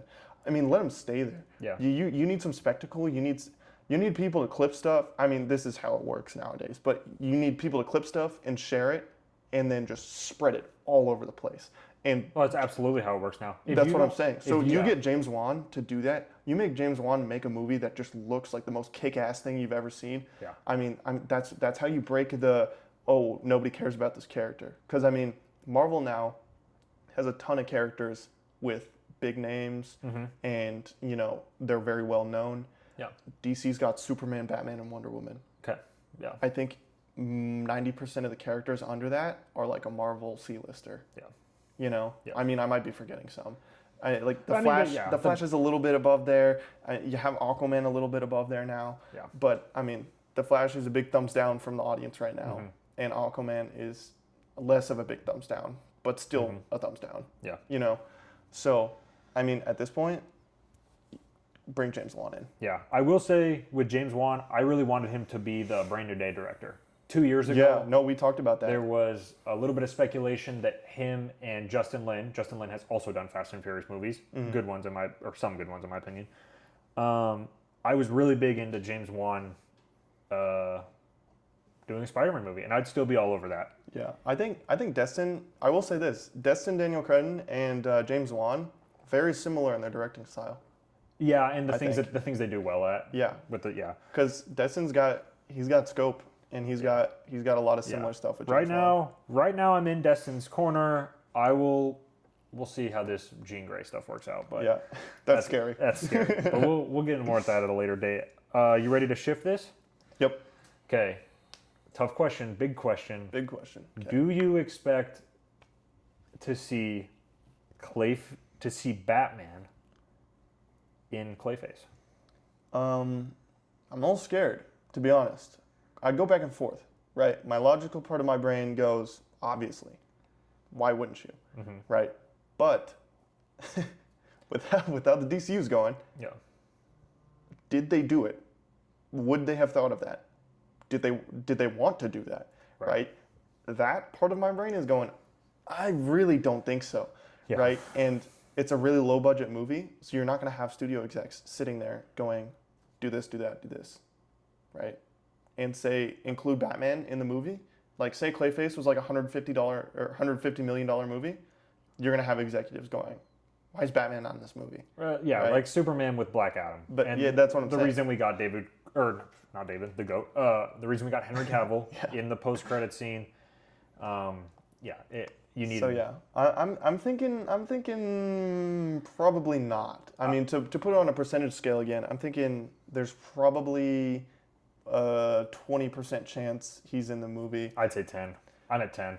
Really? Yeah, and I But think it's only 1% more likely after this weekend. Everyone's saying, well, do they fling him in there if he's not already in there? Yeah. Because they need to build up Yeah, hype. because they need big If movement. your and this is a hypothetical, if your Batman has already been cast,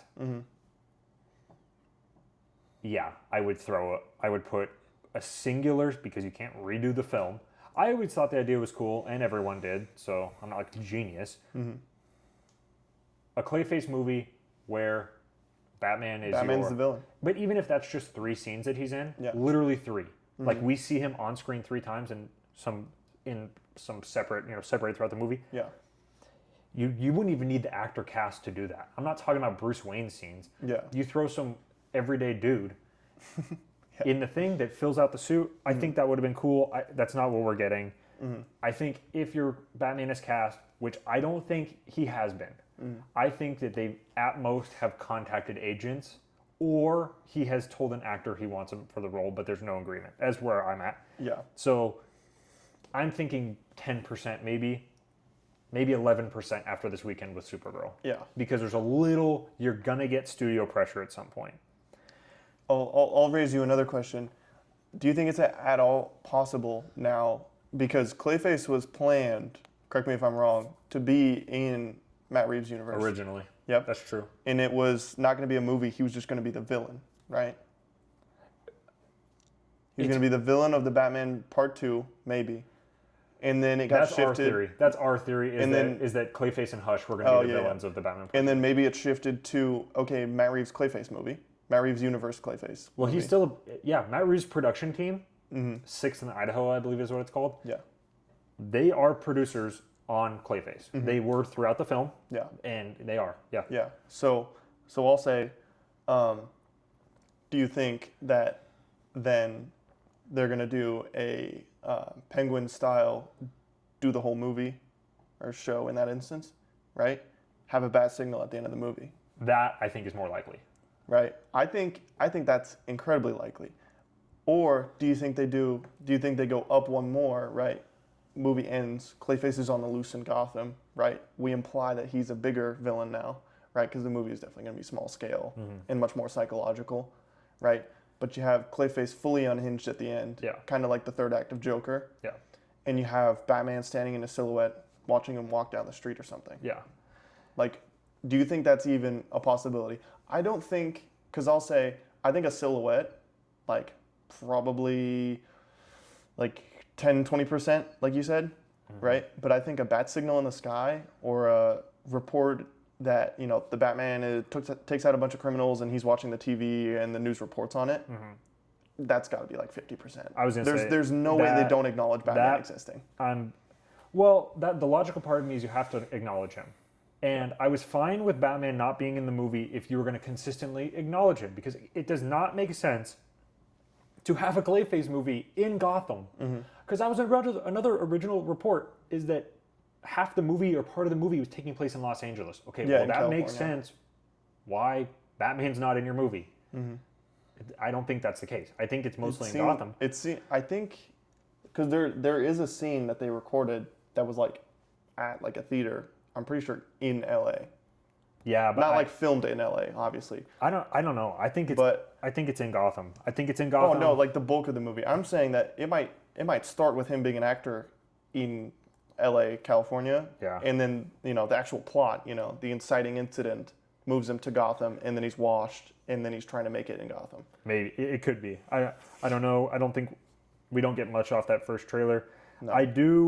I am gonna say the Batman stuff all drops back down at 1. Because today there was a report, because of budgetary restrictions, Clayface will not fully transform in the movie. Yeah, I saw that.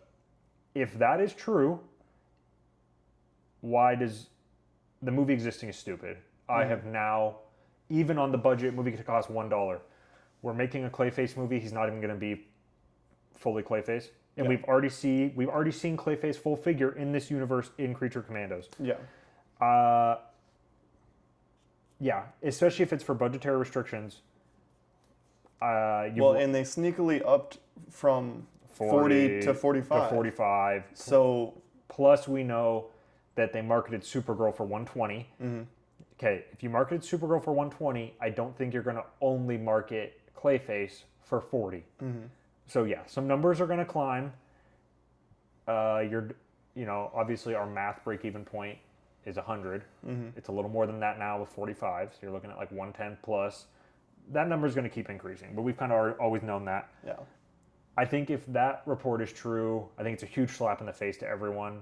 It's just a waste of time. And I think it's a waste of time. I think it's already unlikely Batman's going to be there. I think if we're not even getting fully Clayface, it's going to be even harder. Yeah. I mean, here's my take, right? We talked about this a little bit in the last episode too, but I think with the streaming sphere, right, you can play into that a little bit. I wouldn't gamble on it, right, but you can play into it a little bit.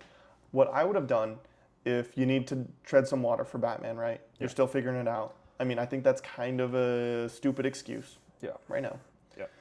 But I think if that's the narrative you want to paint, right, you take Clayface. They're basing it off an episode from the animated series, right, from the 90s. And that episode, right, 20 minutes long, I think you do a live action special, right, of Clayface. Yeah. And you put it on HBO Max, 40 minutes to an hour maximum. And you show his origin, you show the tragic origin, right? Then you flash Batman at the end of the special, right? That's going to cost you almost nothing, right? You're not going to have to pay any theaters. You're not really going to have to market it that much, not like a movie. No. And the budget's going to be real low. And then you throw it on your streaming platform, right? Yeah. And then that way you can say, hey guys, Batman's coming. Look at this really cool origin, right? Yeah. There's so many one-shot comics of here's how the character ended up this way. I mean, you have Alan Moore's The Killing Joke. It's somewhere up here. It tells the origin of the Joker, right? Yeah. And it flashbacks through that. But I mean, you could just like take stuff like that and say, Batman's rogues, super famous, right? You could do specials. Here's how they are. This is how they got to this point. And then you don't have to spend as much screen time in your Batman movie, saying, oh, he fell into a vat, or, oh, he got poisoned or drugged or experimented on, right? You have the stepping off point, and you can spend more time on Batman. Yeah. So I think conceptually, it's just James Gunn got excited. He saw Mike Flanagan, and he had an idea, and he was just like, oh, go. That movie should have been canceled the second that Flanagan left the movie as a director. Yeah. Because originally he wrote it. We know that. And originally he was tied on to direct it, but he couldn't direct it because he's too busy, which we know he's doing a lot of stuff. I would have immediately held the movie until he wanted to make it. Well, because again, why does it have to be right now? It doesn't. It literally doesn't. So. See, because and that just confuses me, because James Gunn's always like, I wait on a good script, and then I put the movie out that has the best script. Yeah. And that's how I'm ordering things. Yeah. That's how it's coming through. You have Mike Flanagan come in, right, great idea. He's working on it. Something goes wrong. Why don't you wait on it? Yeah. Right? Your whole thing is I greenlight whatever's best and whatever comes in first. Yeah. Right? You have some troubles. You're not fully committed to this date. Just delay it. Yeah. Just put it out. Say, all right, Mike, do your thing, right? When you come back, promise me you'll finish this out, right? Sign this contract. Yeah. Why are we not doing that? Yeah, I think it was interesting clearly they liked the script enough that they were like, we're just going to get a different director and bring it on here. But, I mean, they didn't like it enough because they still had people come in and work on it. Yeah, there's conflicting bits on. We know that there was a director pass-through. It's the director of Speak No Evil, if anyone saw that James McAvoy movie from 2024 now, the fall of 2024. I think his name is James Watkins. He's directing it. I actually enjoyed Speak No Evil. If you're like me, you saw that trailer 73 times. 7 billion times. In theaters. For a year straight. Forever straight, actually. I think I have seen it about as much as the Wild Horse 9 trailer at this point. Right? Anyways, the script is a little different than the one Flanagan gave Gunn. Even Gunn has admitted that. We don't know to a certain extent. Are we ready to shift this? Actually, I'm just going to ask this plainly. Percentage that Batman is in Man of Tomorrow? I haven't really thought about that much. Okay, be you want me honest. to give you my number and you can go off there? Yeah, you give me your number. I'll think about it while you're explaining. I am going to go 25%, a strong 25%. Okay, that movie is actively filming right now. At some point, they will have reshoots, just like every major comic book movie does. That's not a negative thing. No. These reshoots are usually scheduled. Yeah. Usually, unless you're, Captain America 4, and that movie's a disaster. Yeah, and you reshoot 5 times. Reshoot 5. And redo That's a random number. I don't know how many times. It felt like 5 times. Yeah. And it inflates your budget, and your movie looks like cheese. And Yeah. you have Giancarlo Esposito freaking giving the worst performance I've ever seen. Great actor, bad performance. How does that happen? Again, scheduled reshoots, not a negative. Reshoots have a negative connotation. They shouldn't. That's just MCU hate. It's kind of a scapegoat recently. Yes, it is. Yeah.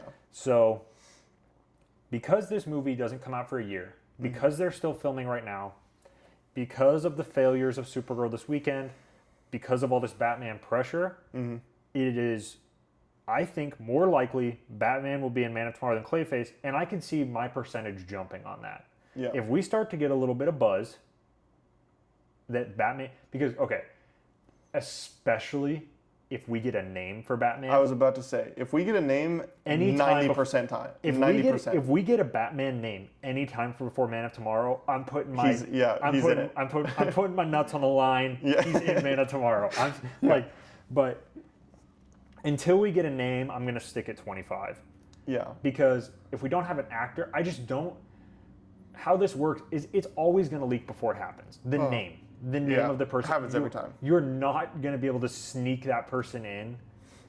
Well, I mean, yeah, the actor tells his family, and then his family tells some news friend. In the sphere we are in now, it is always going to leak. Yeah. Now, just because his name will leak doesn't mean he's in the movie, but I'm just saying I think he will be. If that name leaks, there's no reason not to. Why cast a Batman before? That's what I'm saying. Why cast one right now? Do you have a percentage? If I'm going to go 25, yeah, I'm gonna say again, if his name's announced, it's a lock. Yeah, he's in the movie. There's no way, right? And that would mean if he's cast in the next year. Yep. Officially online. If he's. Yep. I'm thinking, yeah, probably around 20-25%. I think the movie has a lot of characters right now. Yeah. And I think the movie probably is gonna have Wonder Woman. I think that's like a 70% chance. We are getting a lot of buzz that Adria Arjona is not actually Maxima, that she is actually Wonder Woman. Did you see? She posted another picture today. She's ripped. I saw that. She was fan cast as Wonder Woman for a good chunk of time. Yeah. We know that Gunn likes her. He has publicly stated that. And I think the role is kind of right up her alley. You're just not going to get a 6-foot woman who is perfect for the role. I mean, just likely. It's just not likely to happen. Yeah. So what's more likely is that James Gunn is going to find an actress he likes and puts her in the role. And I think that's what we're getting. I think she is Wonder Woman. I don't think she's Maxima. I think it's literally, we talked about this in the last episode. We said, okay, she's Maxima if this is not some fake Wonder Woman thing. Yeah, we did. Well, literally 3 days later, whatever it is, I'm going to go back on. I think she is Wonder Woman. It makes the most sense, honestly. You have to build to a Trinity. You just have to do it. And if I want to know how much executive pressure there is. I want to know how much it's hands off versus how much it's you guys got to get here. Yeah. Right.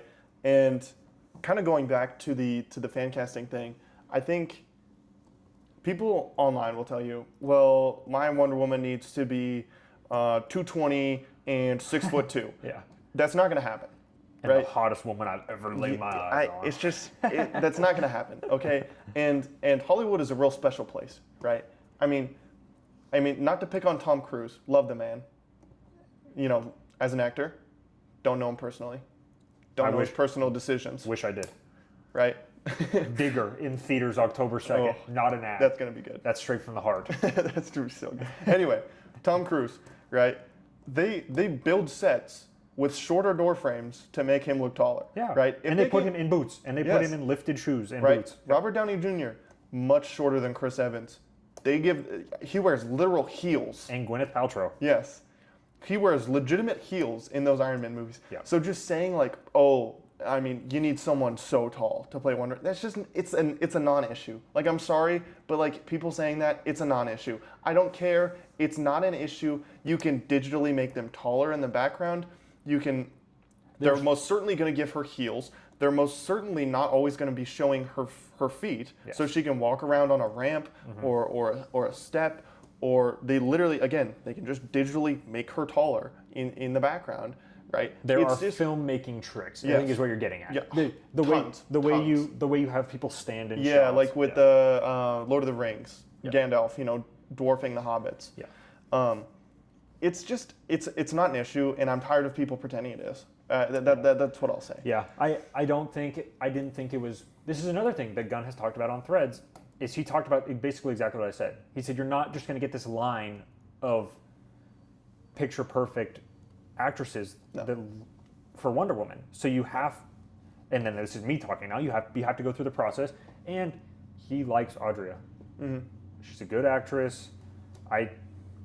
It makes sense. I don't think it's perfection by any means. I don't think we're striving for that. I mean, the last woman that did it was Gal Gadot. Yeah. I mean, is she or is she not the most clowned on actress in the internet sphere? Yeah, I've seen a lot of people say too that Wonder Woman's hard to get Yeah. right, and I don't support that narrative, mostly because Gal Gadot, awful actress. I mean, she puts in terrible performances all the time. If you can get a writer-director to pull a performance out of Gal Gadot, I mean, there's going to be people who say, oh, well, the performance actually sucks, and I didn't like it, and I didn't like the movie, right? Yes. But if you can get a performance out of her that the general audience views and likes and doesn't mock, that's a win, right? And that was Wonder Woman, And 2017. Wonder Woman 2017, I mean, we can show the critical reception of it, the Rotten Tomatoes scores. It's over a 90, I believe. And it made a load of money, Yes, like it did. almost $1 billion, right? So, again, I don't believe that. I don't think it's that hard, right? I don't think people saying it's this impossible feat. It's just Now, I don't was believe that. Chris Pine's aura a big cause for that movie being good? I say yes. However, his charisma brought a lot to it. I not would say. absolute beast mode Chris Pine, underrated Chris Pine is. He is underrated. He's been doing some weird stuff recently. Yeah. Not like as a person, like the roles wise. Don't worry, darling. Who was there when he got spit on his, right on his nuts by Harry Styles? That was crazy. That was a heck of a time. It was a heck of a time Oh my to gosh. be on Twitter. I remember it like it was yesterday. Oh my gosh, the internet was on fire. Yes, he Anyway. did spit on him. By the way, it is. You can see it. You can see it. You can Physically literally see it happen. Do not believe any PR It was stories. either spit or gum. Either way. Either way. Either way, it happened. Yeah, I don't think Wonder Woman's that hard to crack. I think she's a Man of Tomorrow. I think it is Audrey. I think all of that makes sense. She is actively dating Jason Momoa, who is playing Lobo, who is Didn't also know a Man that. of Tomorrow. Sorry, it's all coming together. Yeah. I will say, I mean, back to my point. The movie is a bit stuffed with characters. I don't think that's an issue because, but it would be I think it would be ambitious to put Batman in there on top of all of that. Oh no! I mean, Not to literally a post-credit scene. I don't think he's in the Oh, movie. oh. I mean, you're literally going to see our Batman actor in the movie, Yeah. and it might be him as Bruce Wayne. It might not even be a Yeah. bat suit because Well, I mean, I can see that too, especially with a planetary threat. I mean, you could have a scene with Bruce in the Batcave being like, "There's a lot of these guys. yeah, it comes. What's going on here?" We can only go so long without having Batman. I mean, So how about this? Do you think Batman will be name dropped or acknowledged in the next, skipping Clayface, in Man of Tomorrow in the next DC he universe? has to be. He There's literally no has way, to be. There's no way someone does. I mean, because he's acknowledged in Creature Commandos. Of all things, our Big only silhouette. Big silhouette. Action. our only Big wide acknowledgement of Batman in the DCU is Creature Commandos. I mean, these people, when you go into the movies, right, and you like most of the people are going to be watching the movies, especially over Creature Commandos, Yep. right? People don't even know Batman exists. People watched Superman last summer, right? And I don't think that was the time to say Batman exists. No. But people don't know he's out there, right? People don't know what the future is. People don't know who's out there, Yeah. right? Yeah. So I think it's time. It's time for a movie that you know is going to be big and a lot of people are going to see. It's time. You end the movie, you roll the credits, all right, and then Batman shows up, and then your general audience, all of those people coming to that movie, this really huge financial movie, Yeah. right? That's going to make a lot of money, get a lot of eyes on it. Absolutely. Great You- great you- release date. You see Batman, right? And they go, that's probably next, right? And then you have them frothing at the mouth. But then you get the buzz, man. And people are like, well, it's going to undermine the Batman 2 that comes out blah, blah, blah months later. That's just not going to happen because the Batman is its own entity and people understand that. Because the Batman, a ton of people saw it, by the way. Even though it came out in March of 2022, you and I wore masks to the movie. Yeah. We have photos at the Yeah. fan first premiere. Tuesday, March 1st is what it was, 2022. What a day. Anyways, we're wearing masks around our face watching the movie, and the movie Yeah. still almost made $800 million. And the movie looked really grim and just really gross. And the DC brand was the most in the gutter Buns. it could have been. Buns. And the movie still made $800 million with all that going on. And we talk about this, and this is a real factor. You guys, the edits, the photos, the people... That People is what- yearn for it. That is what people latch onto when there's not actual things coming out. Yeah. The general audience knows who Robert Pattinson Batman is, and if you put a different actor in the scene and call him Bruce Wayne, and he's not Robert Pattinson, people are going to be able to say, "Oh, this is their Batman." And don't worry, they're still going to go to the theaters 3 months later on October 1st, 2027, and watch the Batman Part 2. Yeah, you're not going to get Batman out with a post-credit And scene. you want to I know mean, what that's else just is, ridiculous. You want to know what else is going to happen? If you're sitting there in Man of Tomorrow, guess what the biggest trailer that's going to play before Man of Tomorrow is? Ding, ding, ding. Right there. Because the movie comes out 3 months later. You're going to Yeah. be on trailer 2 by then, okay? Yeah. A big trailer 2. Well, and the world's going to be shaking. I mean, the Batman 1 made waves. I mean, I see posts about the Batman, like Matt Reeves' Batman, every single day. And I mean, that's a little bit of my feed bias because I love it so much. But still, like, Yes. there's things that I adore, Yes. and I'll go months without seeing a single post of it. Absolutely. You know? Unless it's Disturbia 2007. Yeah. I see a TikTok or a tweet once a week because it's peak. Every day. Almost as good as the Batman. Yeah, but Anyway, yeah. I mean, back to this. But I mean, this kind of goes into the merge talk a little bit. But you're not going to get too much Batman. You're never No. going to get to a place where you're overexposed with Batman. Not with And they know it, right? Yeah. And I think the most equal comparison is Spider-Man, right? Because those are the two heads of their companies. I mean, in all reality, people like to say Superman. Maybe Superman's more identifiable. Maybe, right? By maybe I don't know. He doesn't sell as well. That's for I don't sure. know. He does But not sell as well. Purely based on performance, it's Batman and it's Spider-Man, right? Yes. So, Spider-Man, right? You have animated movies going on right now. You have Huge. yes, and then you have the live-action movies, obviously, Huge. which are always huge, Huge. right? And then you have a reboot every couple of years, and TASM 1 came out what 2012. yeah, so 5 years after. 5 years after, right? And then you have 2014 is TASM 2, and then you have Spider-Man show up again, right? 2016, 2 years later. 2 years later. A completely Where- new Spider-Man. Yes, and he was like masked for almost the entire time. Yeah. Right, and you don't have people confused, right? What's the difference between all three of those Spider-Man movies? That they're big money, right? They're new actors every time, right? Yeah. Tobey Maguire, right? Yeah. Older. Andrew Garfield, a little bit younger. Both their physiques very different, right? And the suits, incredibly the voice, different. The voice, The mannerisms, people, the yeah. style, right? Tom Holland, again, way younger, shorter, again, but not as buff as Toby, right? And then you have him in the MCU. Nobody got confused. No. There was no one who was No. questioning it. No. So I just don't accept that answer. You get someone who doesn't look exactly like Robert Pattinson, which is like, it's not gonna be hard, right? You put him in a suit that doesn't look like that, and that suit's really specific. You're not gonna accidentally look too much We're like that suit. probably getting a gray suit in the DCU. So you is what I do a think, gray and a black suit, or a gray and a dark blue suit, and dark blue, yeah. right? And you put him in the DCU, right? You put a new actor in it, right? You put him in a movie with Superman, right? And nobody's gonna be confused, right? I hate this talk of, oh, well, I just don't understand. The general audience is going to see Batman, But and that's not even what they say. they're going to go, which one is it? That's not even what they say. They say, well, I understand, but the general audience. Every time. The general audience is going to go, oh, well, I'm confused. There's too many Batman now. They're just made up and dumb and a lie, right? It's just stupid. It's complete bogus. You have 3 Spider-Men in one Spider-Man movie, right? Nobody gets confused about that. Nobody's going, oh, where'd they come from? Why are they there? Aren't they all the same? What continuity is this from? No. It's one of the most profitable movies of all time. Nobody was questioning that. Nobody was confused. 1.9 billion during COVID. Yes.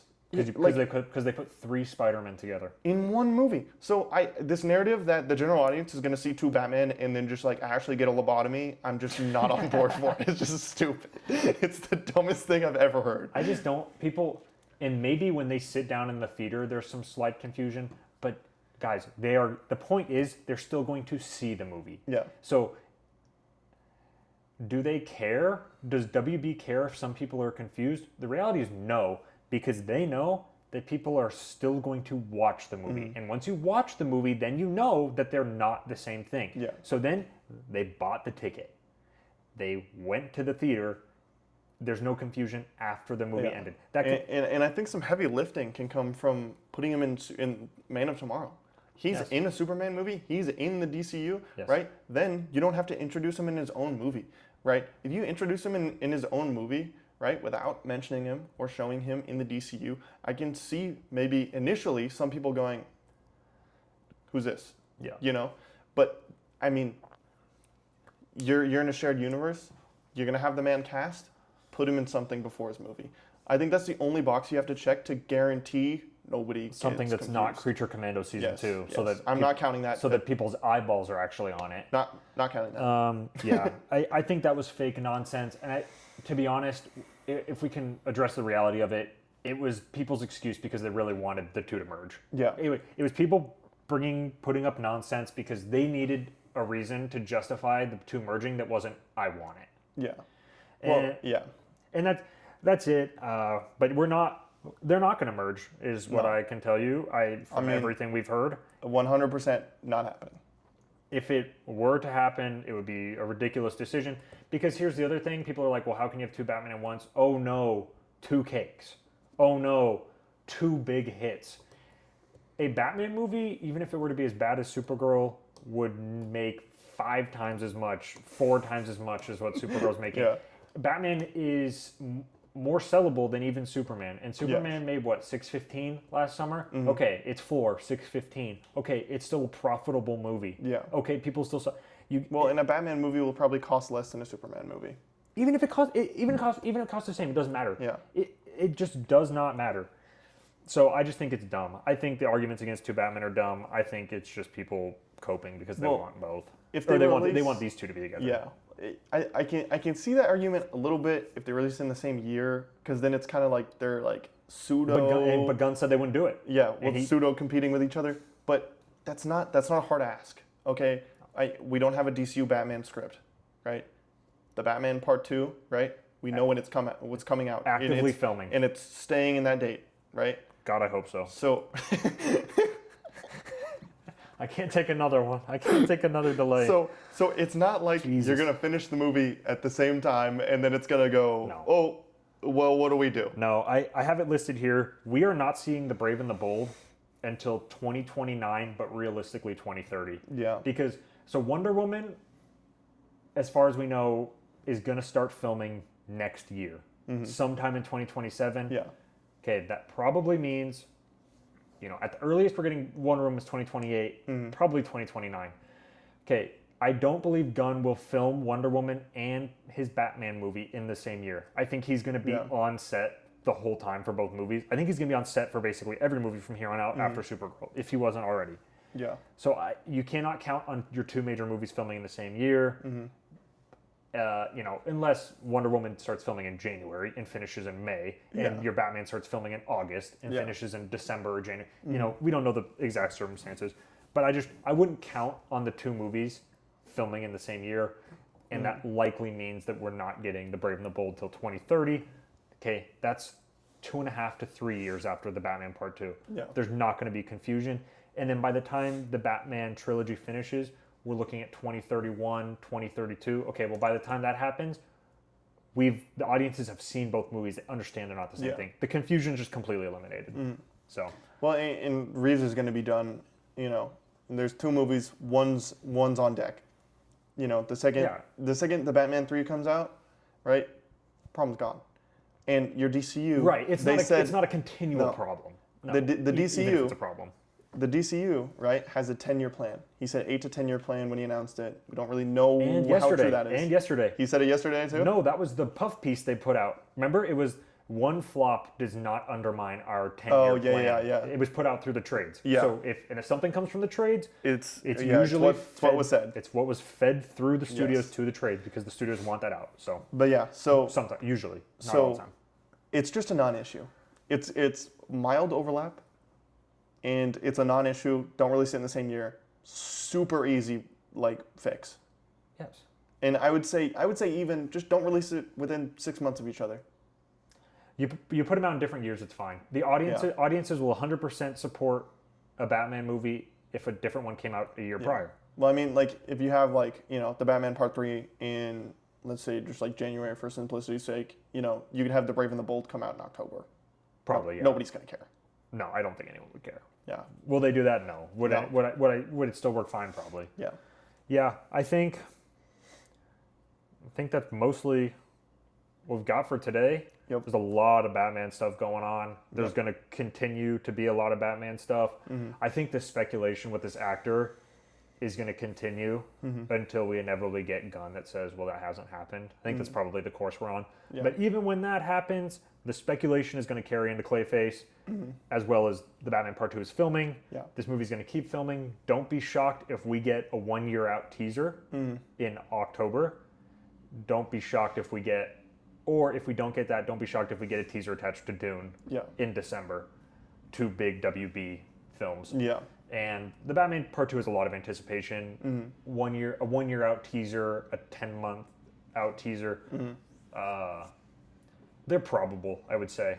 Yeah. Well, because imagine if they could run both a Superman and a Batman trailer in October and in December. I would bet in December because we got our first Superman teaser in December. December for sure. Yeah. But I mean, if they could push both of them out in October and then just run that whole season, Yeah. through Thanksgiving, Yeah. all the way to December, I think their marketing's in a good spot. Yeah, I agree. I'm not sure what we'll get. I'm sure we'll get something like that, though. But yeah, does that wrap up episode 1.5? 1.5, the Batman episode. Is what we're calling Batman. Can't say the Batman. Batman. That's too No, specific. no merging. Too specific to Matt Reeves' masterpiece. Batman umbrella term. Batman umbrella. Yes. Let me change on my notes. I actually wrote it down as 2. That's fraudulent. Episode 1.5. All right. All right, I think that's it. That's it. All right, well, we'll see you in the next one.